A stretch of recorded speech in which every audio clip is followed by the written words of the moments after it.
He never wore the UFC belt, but on one summer night in 2010, he owned the fight game. Oh, he tagged him! Again, he got him!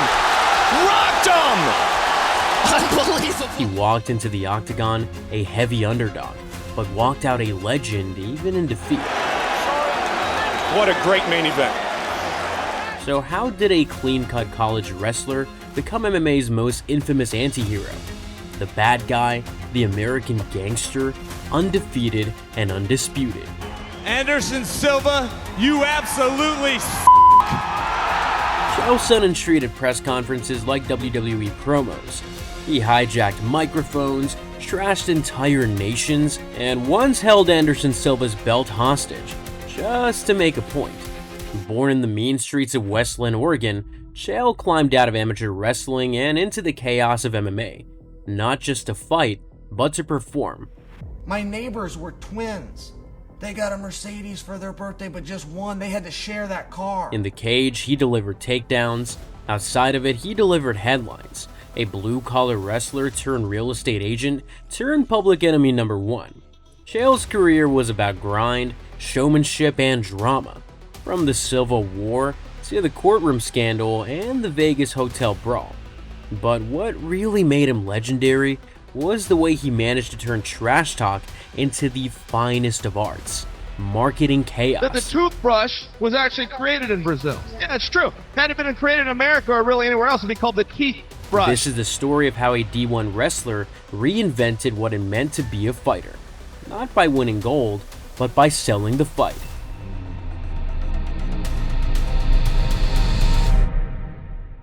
Let's talk about Chael's upbringing. He publicly litters. He just publicly litters. And I saw that. I had to see these things at a young age. Littering's not cool, kids. All jokes aside, Chael just grew up in a quiet suburb with quiet lawns.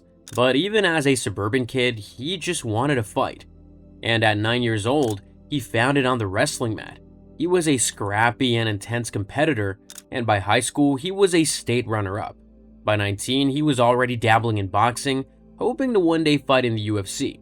From a young age, his hunger was clear.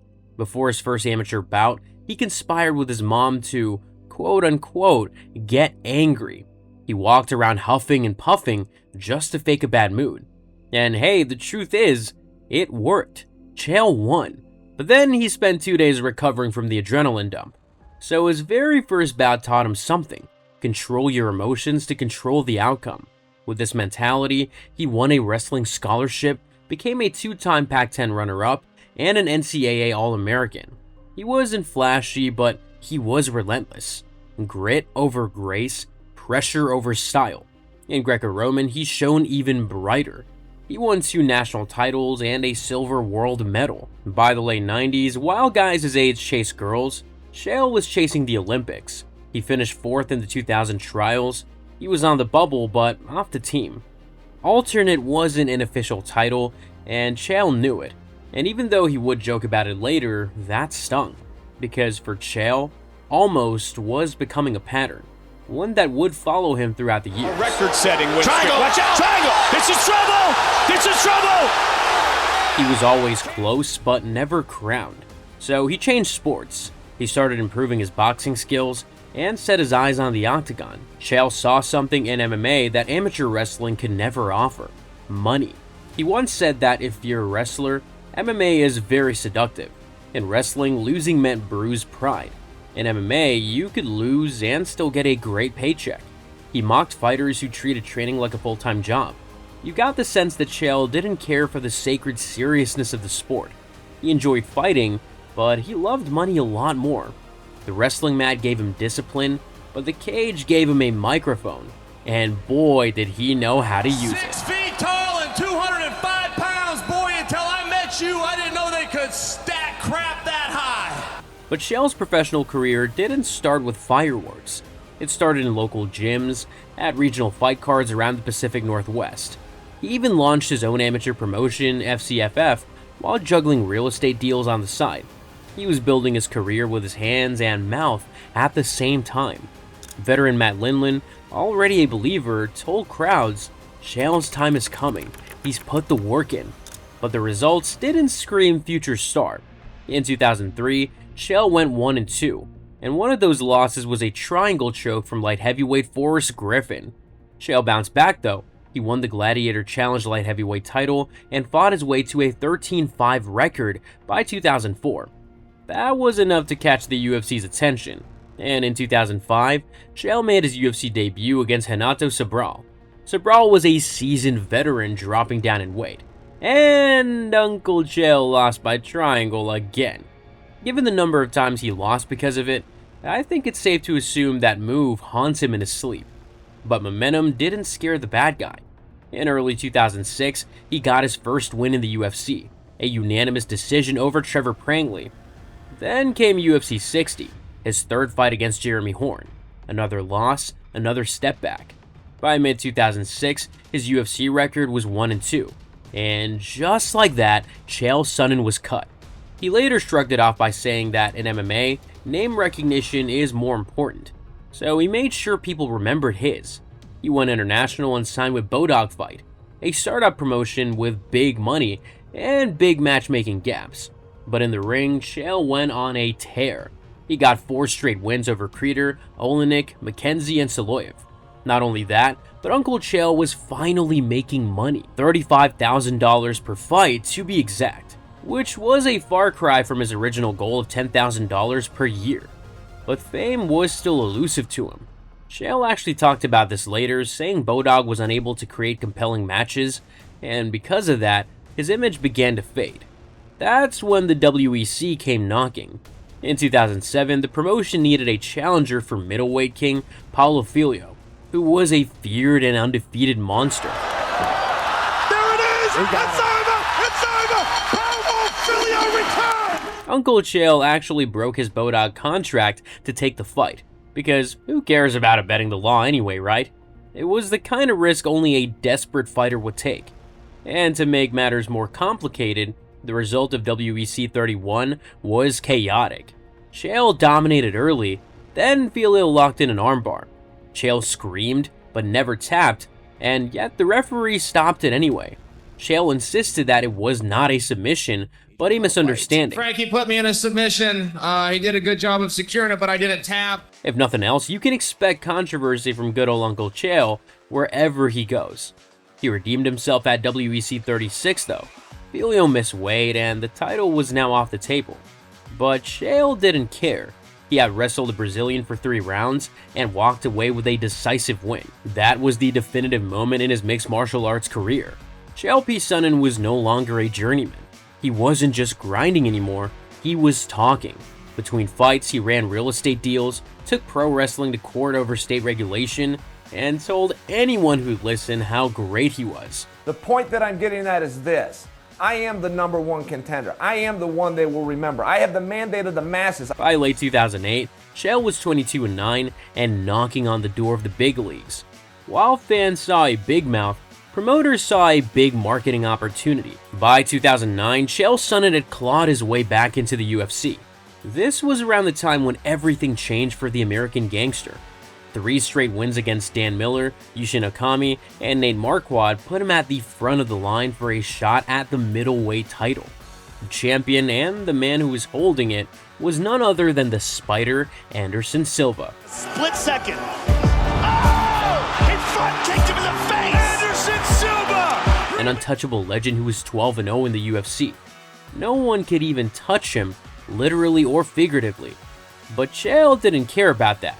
He wanted the belt, and he wanted to humiliate Silva while selling the fight WrestleMania style. Anderson's a fraud. He's a liar, and he's a thief. This guy's not from a bowing culture. You bow in Brazil. He mocked Brazil, Silva's English, and everything else under the sun. In one infamous press conference, Chael held up a replica belt and declared, This country, possession is 9/10 of the law. Finders, keepers, losers, weepers, and if he wants it back, he knows where to find me. When further asked about it, he explained how he got it. This was Anderson Silva's belt. I took his belt like a gangster in the night. I walked in and took it like a welcher on a football The bet. fans were stunned. The media was captivated.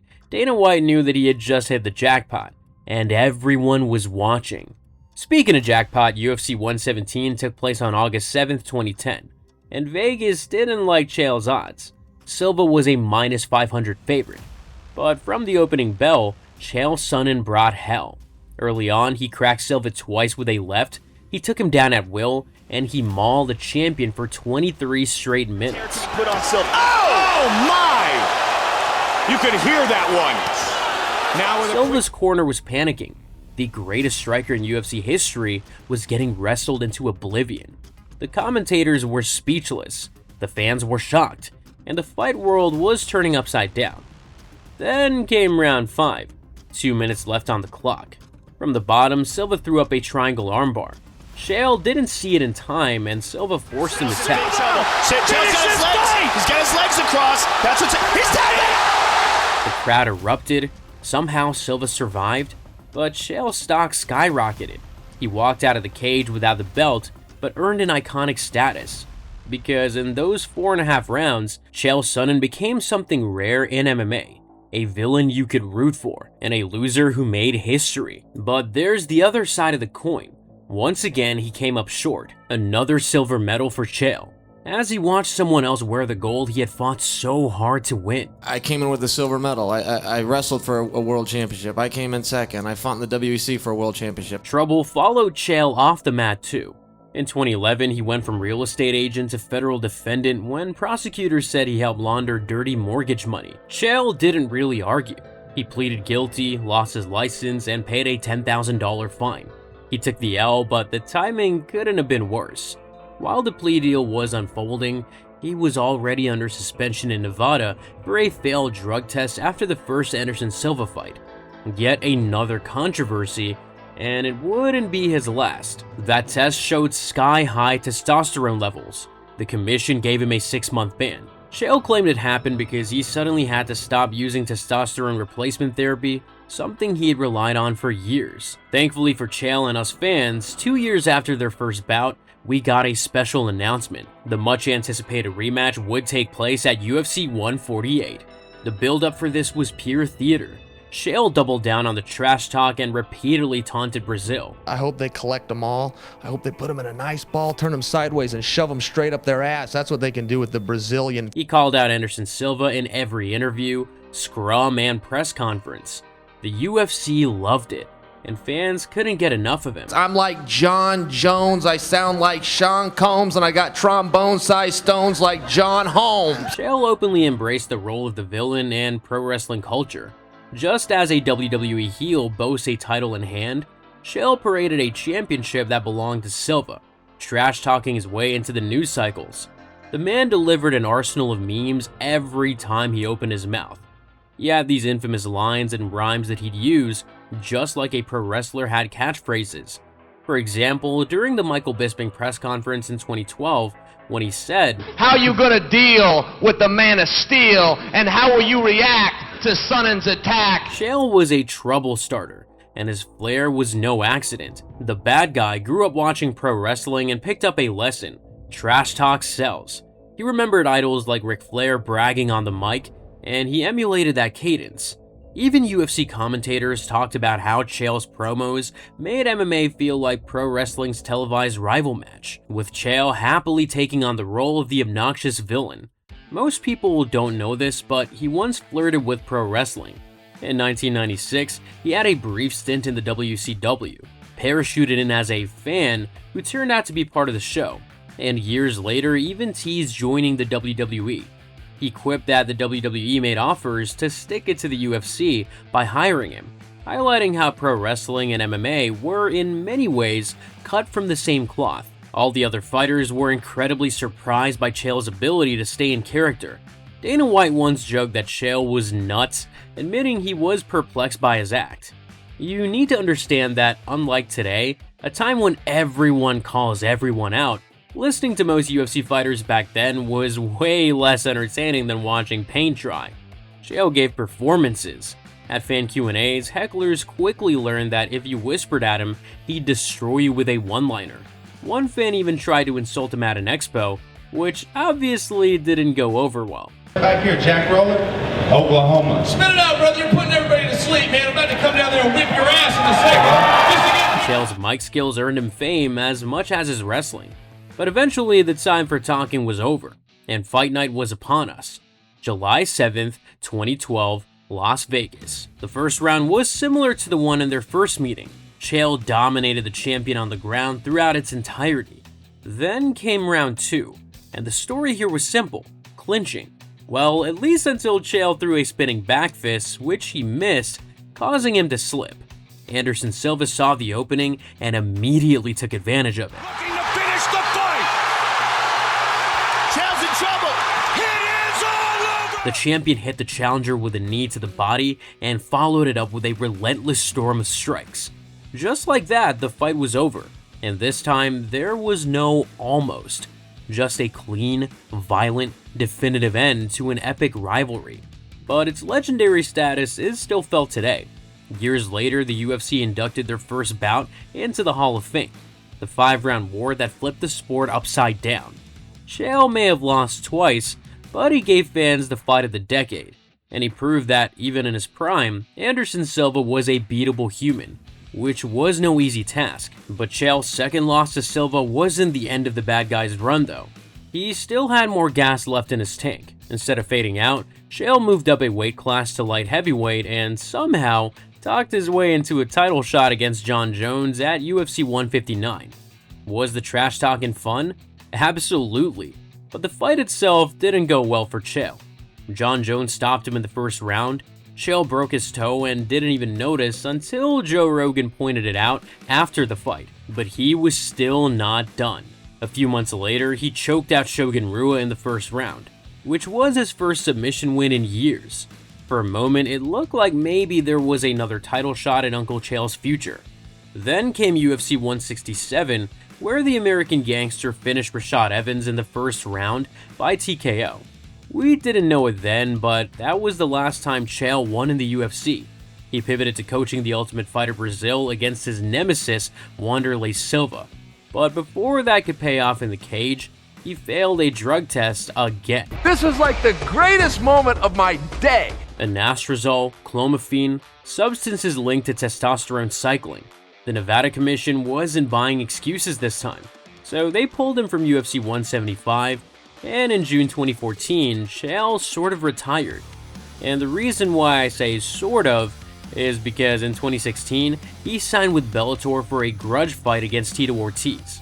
And yes, the build-up and pre-fight press conferences were exactly what you would expect from these two icons. Tito always says I'm using my mouth to get my opportunities. The only person I know that made money using their mouth is his ex-wife. But for all that talk, Tito Ortiz made Chael Sonnen tap in the first round. In typical bad guy fashion, he managed to bounce back after the loss though. He managed to beat two legendary fighters in Wanderlei Silva and Rampage Jackson, showing flashes of the old, relentless Chael. His rivalry with Wanderlei Silva in particular was something else. You couldn't miss their promos. It looks like he found a bathroom as a backdrop in the men's shelter he's living at in Rio and got somebody to point his cell phone at his face. But Father Time is undefeated. In 2018, Chael was stopped by Fedor Emelianenko. A year later, Lyoto Machida finished him at Bellator 222. And that night, Chael took off his gloves and left them in the cage. This time, the retirement was real. Fights, and ladies and gentlemen, I'm walking out. I appreciate the memories, and goodbye. But Chael wasn't done making headlines. In 2021, he was arrested after a violent hotel hallway incident at the Four Seasons in Las Vegas. Reports say it started with a dispute involving a couple. Witnesses say Chael assaulted multiple people, including a hotel staffer. Video later showed him bloodied, handcuffed, and apologetic. He eventually pleaded no contest to one misdemeanor, breach of peace. The rest, including a felony battery charge, were dropped. He was fined $750. Chael owned it, called himself a maniac, apologized to the family and hotel staff, and framed it as a weekend gone wrong. Then he went back to doing what he does best, talking. Because whether it was in a cage or behind a mic, Chael made noise. After fighting, he became a TV regular. His hot takes go viral more often than a lot of knockouts. He's married, a father, and in 2016, he suffered a personal tragedy, the loss of his newborn daughter, which is something that he has rarely spoken about publicly. But that's the thing with Chael Sonnen. It was never about wins or losses. He just made you feel something. He turned every matchup into a storyline and every insult into a moment. He'll go down as one of the best fighters to never win UFC gold, one of the best grapplers of his era, and maybe the best talker the sport's ever seen. Michael Bisping has said that Chael taught him how to cut a promo. Chael walked so that guys like McGregor could run. He showed everyone how to sell a fight. And when I left this sport, I had all of those numbers. FS1, Big Fox, all of them. North American Gate, I lost every one of those records. Without his charisma, the UFC might never have taken off the way it did. Chael's influence is undeniable. He proved that charisma sells fights, regardless of whether or not you're the champion. But he didn't just talk the talk, he also walked the walk. His first bout with Anderson Silva was one of the best UFC fights of all time, and it's immortalized in the Hall of Fame. His wrestling pedigree was as legit as it gets. He left his wrestling moves to study and quotes to replay until the end of our days. Like I said, one man who learned a lot about promotion with Chael Sonnen is the one and only Michael Bisping. Check out the documentary we did covering the unbelievable story of how he became a UFC champion with only one fully functioning eye. Click the video on your screen to find out how it happened, and I'll meet you there.